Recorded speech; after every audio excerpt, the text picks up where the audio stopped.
sou o Marcos Mazzi, gerente executivo de autoatendimento da TecBan. O Open TecBan surgiu para conectar pessoas, para a gente falar e discutir um pouco sobre inovação, soluções financeiras, discutir um pouco sobre esse ecossistema. Gostaria de agradecer a audiência de todos vocês pela situação que enfrentamos. Esse evento é totalmente online. Estaremos aí logo conectando com a Inglaterra para um grupo de especialistas da EIBR que vai nos falar sobre o que está acontecendo no mundo nesse pós-pandemia aí, nesse momento. Um ponto importante é a TecBan está fazendo esse ano 38 anos. A TecBan tem como essência conectar pessoas, desenvolver soluções tecnológicas inovadoras e olhar para esse ecossistema do mercado financeiro e do autoatendimento. Bom, o EIBR é um grupo de especialistas, como eu comentei, eles vão dar um overview aí nesse mercado. Nós vamos falar sobre Open Banking, um assunto que no Brasil está sendo muito discutido e em outros países também. Nós vamos falar sobre o impacto da pandemia, tanto para o consumidor quanto para o sistema financeiro aí nesse ecossistema. Vamos falar de outros assuntos importantes para nos trazer um pouco aí de insights e facilitar aí nas nossas tomadas de decisão, dada a situação que nós estamos passando.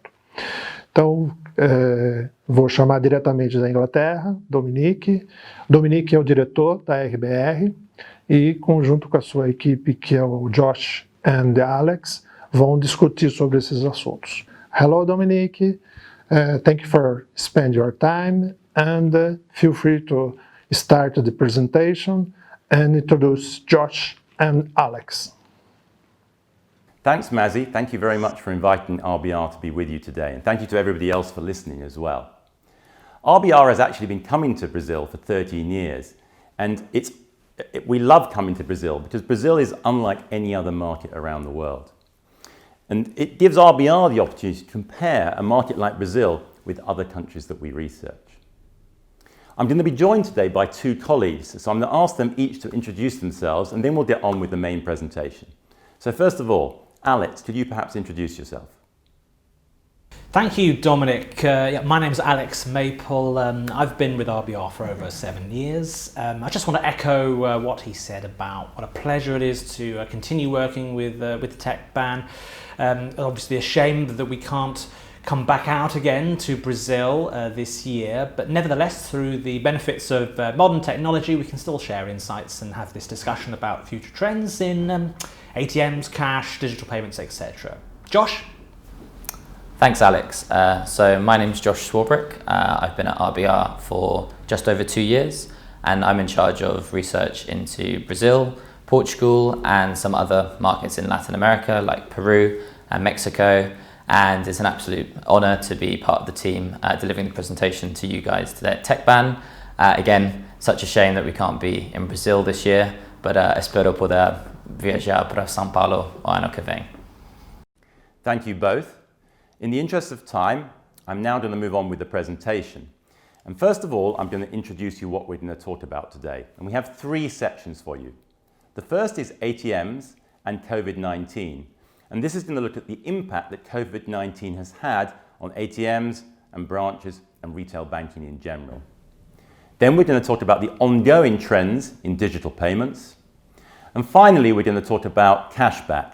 That's a hot topic in Brazil at the moment. The Central Bank of Brazil has taken a particular interest in cashback, but we're also seeing more interest in cashback in other countries around the world as well.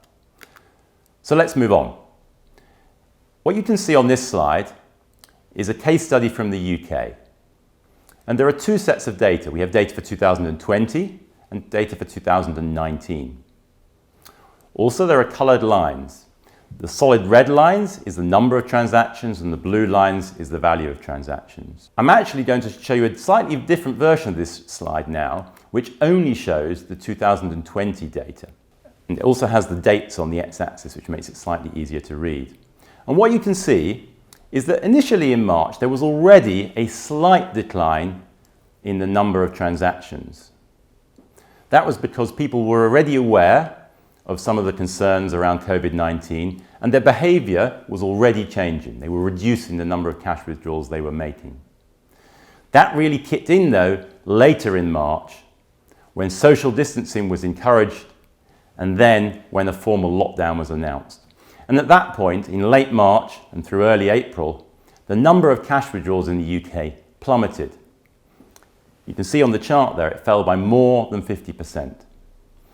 And I want to talk briefly about that 50% number because it's actually very relevant. Something that RBR gets asked a lot is how much might cash withdrawals, values and volumes fall in the future? And it's a very difficult question to answer because in many countries, the number of cash withdrawals is still growing, and even in countries where it's falling, it's only falling very slowly. But here we have a unique case study where the number has fallen by more than 50%. So maybe we have the answer to our question, which is that 50% is that magic number. It didn't drop by 60 or 70 or 80%, it only dropped by 50%, despite the fact there wasn't really anywhere for people to spend their money. Briefly on the rest of the chart, what we've seen since that period in mid-April is a gradual recovery in the number of cash withdrawals. But it's worth noting that even today, the number of cash withdrawals and the value of cash withdrawals is still well below where it was before the pandemic. Moving on, I want to briefly talk about some of the different characteristics we see in more developed countries versus less developed countries. I've already talked in more developed countries how there's been a very major impact on cash. That's partly because customers have been able to switch relatively easily to things like card payments and e-commerce. It's also because there are many people working from home. If you look at less developed countries, the situation is a little bit different. Some of those trends are clearly also applicable, but the economies of those countries are very different. For example, there's often more manufacturing, and typically manufacturing has to be done in person. There's also typically much less cards infrastructure. Fewer people have cards, people are less used to using cards, and e-commerce is less developed. And so typically, in these less developed countries, the value and volume of cash withdrawals has not fallen quite so dramatically. Okay, I want to change the subject slightly now and look at what RBR has seen, both in the short term and what we expect to happen more in the long term in terms of an impact from COVID-19. There's a number of things listed on this chart, and I'm just going to pick out a few examples to talk about now.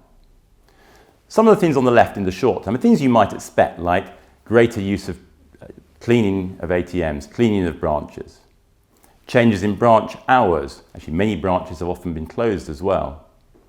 But one I want to talk about a little bit more is branch appointments.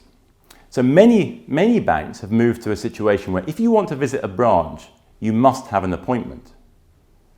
That's a major change from the past. Some customers might find that an inconvenience, but actually for banks it's quite interesting because for banks this is actually something they've been trying to do for a while. Banks have been trying to migrate routine transactions to self-service, such as ATMs and other self-service terminals. And what they really want to do then is reserve their interaction with customers to face-to-face transactions offering more value-added services, such as insurance, for example. Some of the other trends we've seen, more monitoring of ATMs, for example, and things you might expect like the installation of screens in branches to divide self-service terminals or divide teller lines.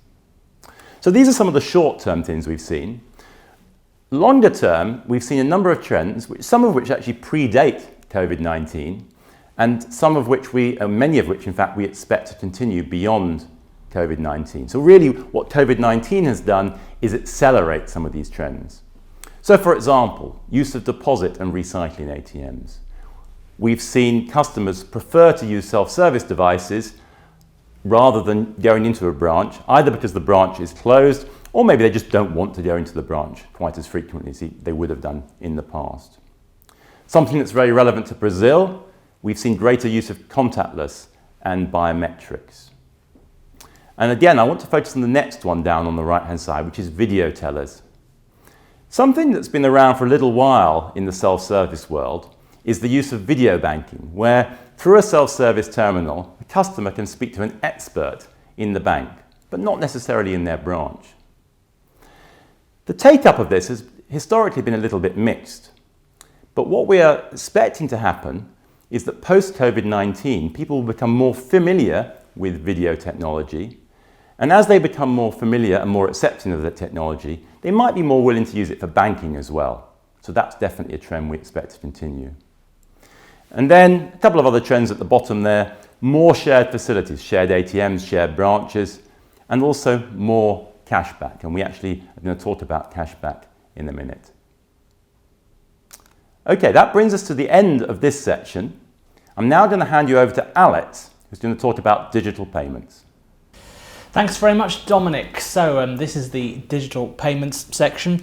So the first slide we've got here talks about the different features that are going to accompany these new modern payment systems that are going to emerge. Now, just to say a quick word about the history of payment systems. So when we talk about these sorts of systems, when we think about credit transfers, for example, typically you might have a situation where you send a payment, but you don't know when it's going to arrive. Maybe it arrives a day late, maybe 2 days late.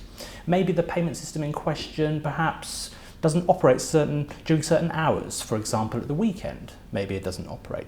The great thing about these new faster payment systems that are emerging is that not only does the payment arrive within maybe a few seconds, perhaps typically less than 10 seconds, but also it'll be operational during most of the year. In fact, that's 7 days a week, 365 days a year, and it'll operate during all hours of the day as well. Now, what's really interesting about these new payment systems is the various features that also accompany them, because it's not just about the speed, it's also about the other things that they allow, the possibilities. So for example, if you look at the top left of the slide, you can see request to pay. Now, request to pay is a new type of feature which essentially allows merchants, telecommunications companies, all sorts of organizations to essentially send a message to a customer that can be replied to in the form of a payment. So for example, it could be a telecommunications company saying, this is a particular bill, this is how much you owe us, and then the person can actually look at that message and then reply with a payment. So that's a very, very neat feature of these systems that we're beginning to see come in. It's the sort of thing that's going to happen in the UK very soon, I think later in 2020.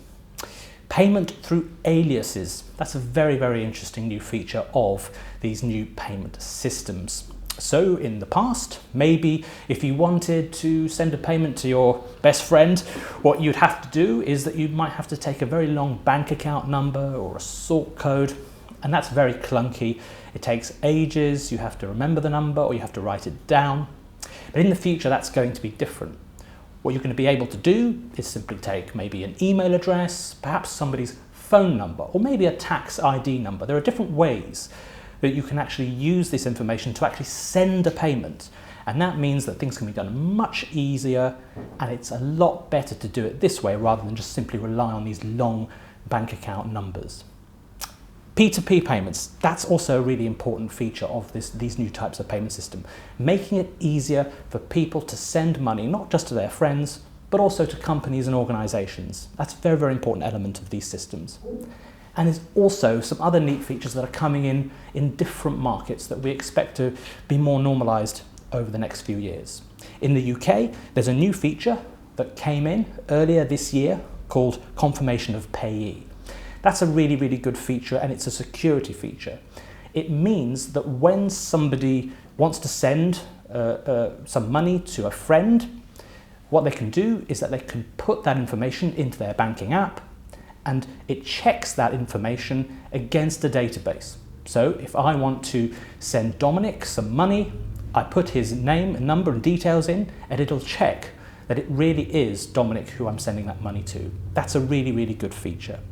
Real-time payments at POS is also another useful feature, and it makes it much easier for customers in merchants, in shops, to send money real-time rather than using, say, for example, a card payment. And corporate payments are also very useful as well. It increases the ease with which organizations and people can send money to companies. So these are some of the features that are coming in on these more advanced payment systems, and as you can see, there's at least 50 of these now emerging. Okay, so the next slide I want to talk about is this one, and this is about Hungary. It's a case study about what's going on in this particular country, and what's really interesting is that there are a couple of really interesting parallels with this country and Brazil. And one of them is the extent of cash payments, because compared to its neighbours in Europe, Hungary sees quite a lot of cash payments in relation to GDP. And one of the things that is very useful about these sorts of cashless payments through these new faster payment systems is the immediacy. When you pay someone in person with a banknote, they get that money instantaneously. But of course, with payment systems, that can be a challenge. Well, the faster a payment can be sent to someone, the quicker it can be registered in their banking app, and they can see that money straight there on their banking app straight away. That's really, really useful. Another thing that was really important in the Hungarian example was the question of regulation. And regulation is very important because one of the main problems with these faster payment systems is that they do tend to cost a lot of money. The upfront cost could be hundreds of millions of pounds. So there needs to be a system by which you can try to make market participants join the system. And one of the ways you can do this is to mandate that transactions of a certain type, of a certain, maybe under a certain value, sent electronically, have to be made through this system. It's one way that you can build up the volume of transactions, and the more transactions that can take part through this system, the lower the unit cost of each of those transactions. And that means that overall the cost of this new cashless payment system can go down. So it's another very, very useful lesson from the Hungarian example. One of the things that the central bank did was to extensively monitor the projects of the various market participants. And they did that to ensure that they were developing applications in line with the standards that they laid out. And one of those key standards is that everything has to be the same, it has to be open loop, it has to be interoperable. So all of the various organizations had to have a common data standard. And this data standard essentially meant that more organizations can join the payment system, and that's going to be a really useful feature going forward because you want more organizations to be part of this system and not fewer organizations. So that's the Hungarian example, and it's interesting as a lesson for Brazil because Brazil also has a situation where there is a high amount of cash in use.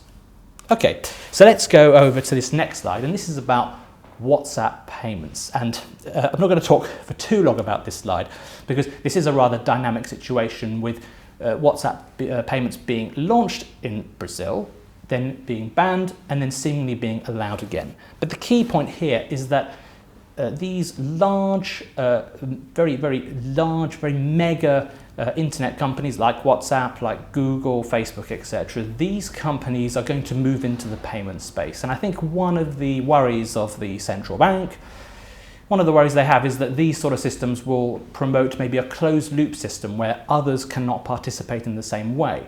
But it looks as though Facebook and Google and these organizations are receptive to some of the concerns that regulators have, and it looks like they will allow others to participate in these systems. So it seems as though WhatsApp Pay can be part of the payments ecosystem and not be sort of siphoned off into an area which others cannot join.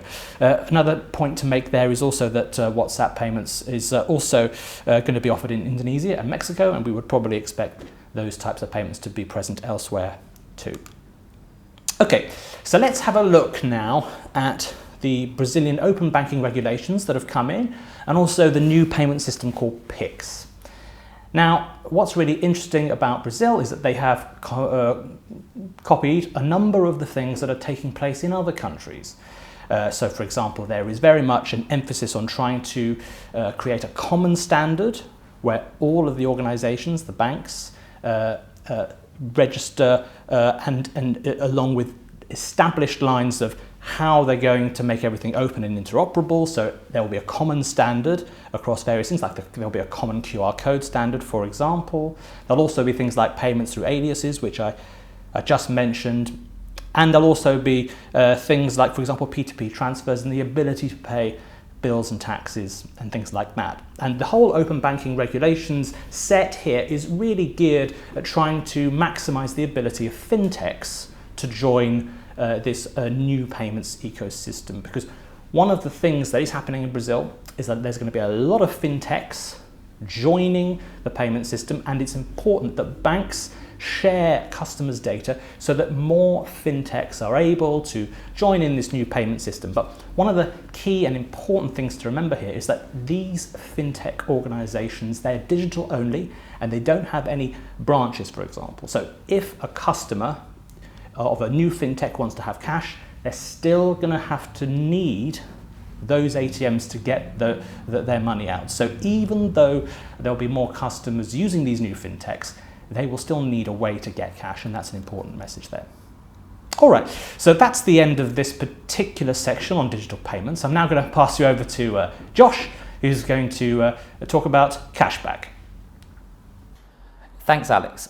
So I'm going to start by talking about what we would like to call probably traditional cashback or classic cashback. And what I mean by that is when you go into a store, or a customer goes into a store, makes a purchase, let's say, of £20.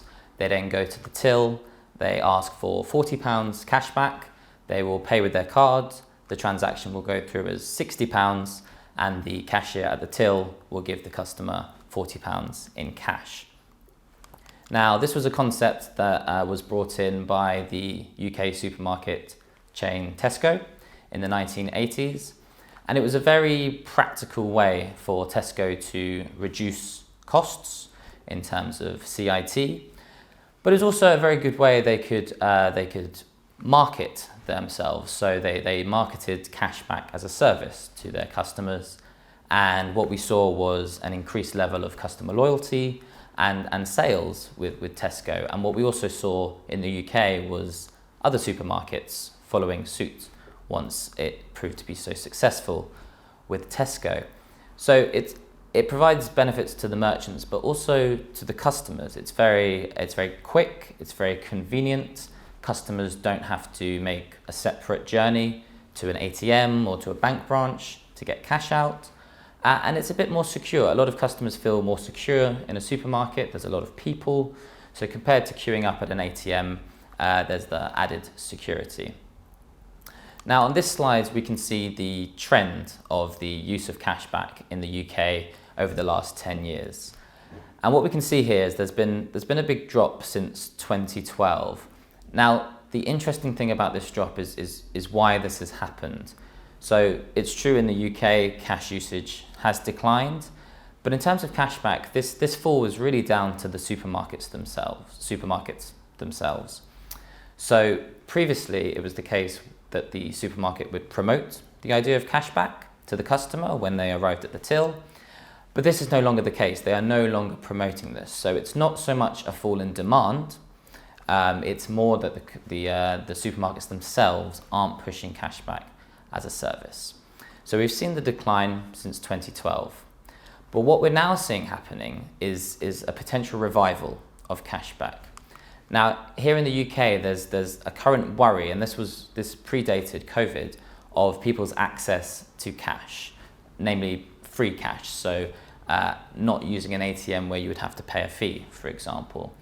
And both the industry and the authorities have identified cashback as a potential means to remedy this situation and to improve access to cash in areas of the UK where there might not be a bank branch or not a free-to-use ATM. So both UK Finance, the industry, and JAX, the authorities, have outlined cashback as an option for improving cash access.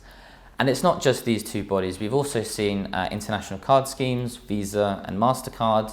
They've both put forward this initiative to provide incentives for merchants to provide cashback. So they will both be paying 12p per transaction for any cashback given on a transaction processed with a MasterCard or Visa cards. So we've seen this revival of cashback in the UK. So that's what we call traditional classic cashback. I'm going to hand over to Dominic now, who will talk you through a few other options and some of the hardware that can be used for cashback. Thank you very much, Josh. So Josh talked about traditional cashback, and I'm now going to talk about alternative forms of cashback. In fact, technically, they're not cashback at all. And on this slide, what we have is what we call cashless ATMs. Perhaps it's best to start with the photos on this page, where we have two terminals. They're two examples of a cashless ATM. On the left, we have an NCR terminal at First National Bank in South Africa. And on the right, we have a CAL retail teller machine, which is a terminal they deploy in a number of countries, such as in Southeast Asia. And if you perhaps look at that NCR machine, on the face of it, it looks like a regular ATM. You can see the card reader on the bottom right. You can see the PIN pad. There's actually a biometrics reader there as well. And there's also a big touch screen. But those of you with good eyesight can probably also see there's a message on the front of the machine which says no cash in device. And that's the key. This is an ATM that has most of the parts of an ATM, but no cash, and therefore no safe, and also no cash handling mechanism, no dispensing or deposit mechanism. That significantly reduces both the cost of manufacturing the ATM, but also the cost of running the ATM, because you no longer need to refill this machine with cash, because there is no cash in the machine. So how does it work? Well, typically you find this machine inside a small store. The customer goes in. They use the terminal just the same way they would use a regular ATM. They put their card in, they enter their PIN, they choose their transaction, but instead of receiving cash, they receive a receipt. And they then take that receipt, they hand it to the merchant, and then the merchant then gives them their cash. And why would you do this? This sort of terminal is great for locations which, for whatever reason, cannot support a regular ATM. Perhaps the number of transactions is too low to support an ATM, to justify an ATM. The business case is simply not there. Another problem sometimes is security. And people say that these ATMs are more secure because there is no cash inside the ATM. And at one level that's true. But what's actually happened is the security of the ATM has been, or security of the cash, should I say, has been transferred from the ATM to the merchant. So this is certainly a solution which we would expect to see more in countries such as Brazil, very large country with some very remote areas, and almost certainly some locations which can't just justify traditional ATMs, but perhaps could justify this type of terminal.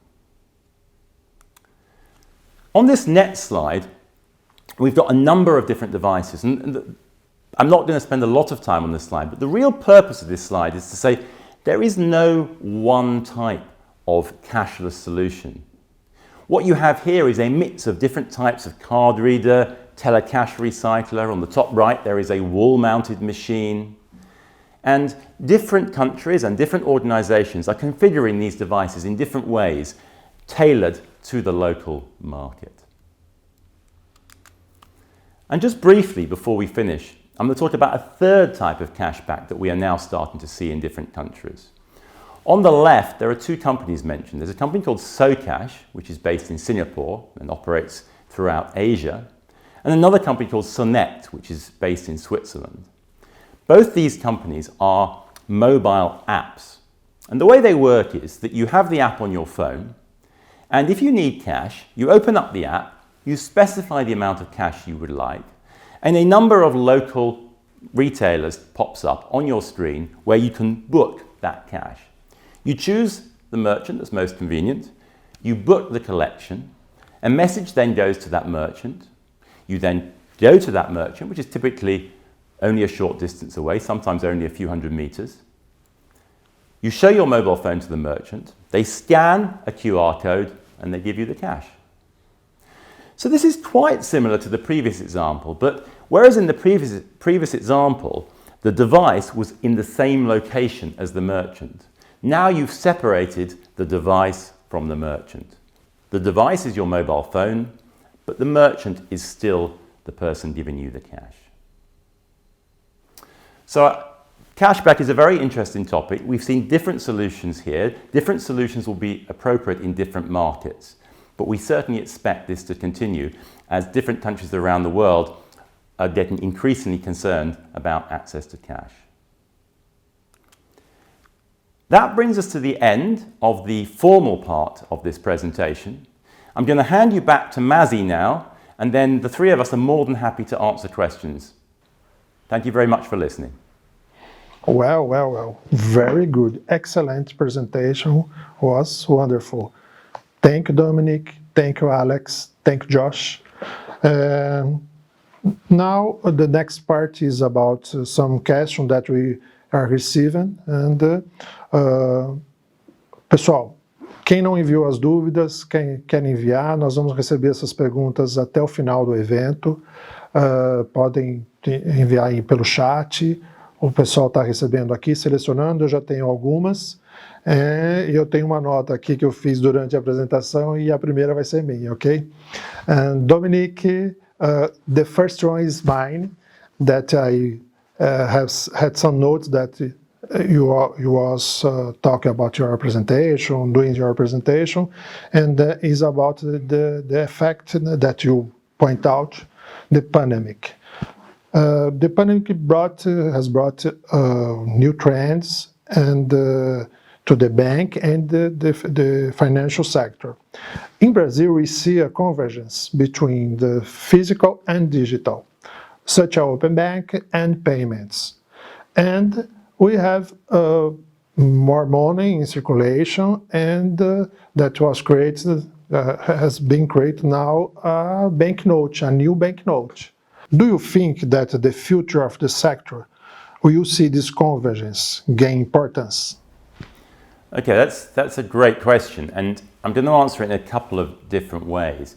The first thing to say is this idea that digital and physical are competing with each other is not quite right. What we see is that in countries such as Brazil, it's perfectly possible and perfectly normal for digital and physical to both grow at the same time. So that's the first part of the answer to that question. But I understand where the question is coming from, and it's certainly true that we are seeing growth in digital and growth in fintechs.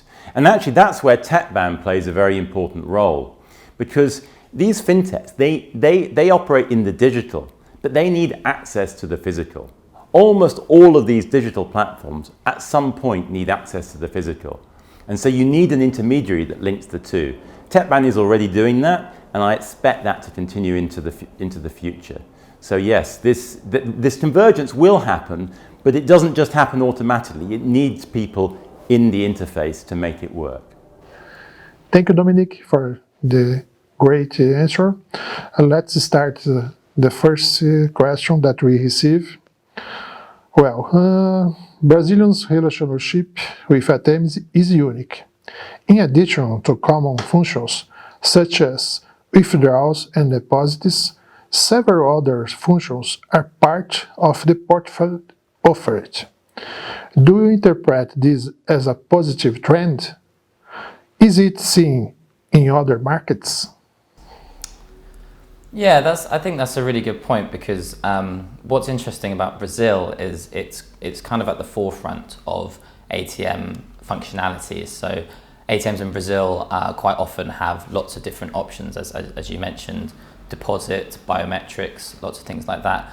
And it is true, we do see this in lots of other countries, and that's really the trend that we're seeing. So deployers are no longer adding more ATMs, they're rather refining their current fleets and adding more options for customers. I think maybe Turkey is probably a good example, where you have lots of deposit accepting ATMs, and they also offer lots of different services. So this is definitely a trend that we've seen in the last couple of years in other countries as well. Thank you for the answer. Pessoal, fiquem à vontade em fazer perguntas, mandar as perguntas tanto em português ou em inglês. Nós temos uma equipe aqui que traduz, então por favor, fiquem à vontade, interajam. Nós estamos recebendo bastantes perguntas, inclusive eu tenho uma pergunta bem legal aqui. Well, the next question is, as the world prepares to get out of pandemic, which countries do you think can set an example for Brazil in terms of ATM market, new solutions, and physical digital convergence?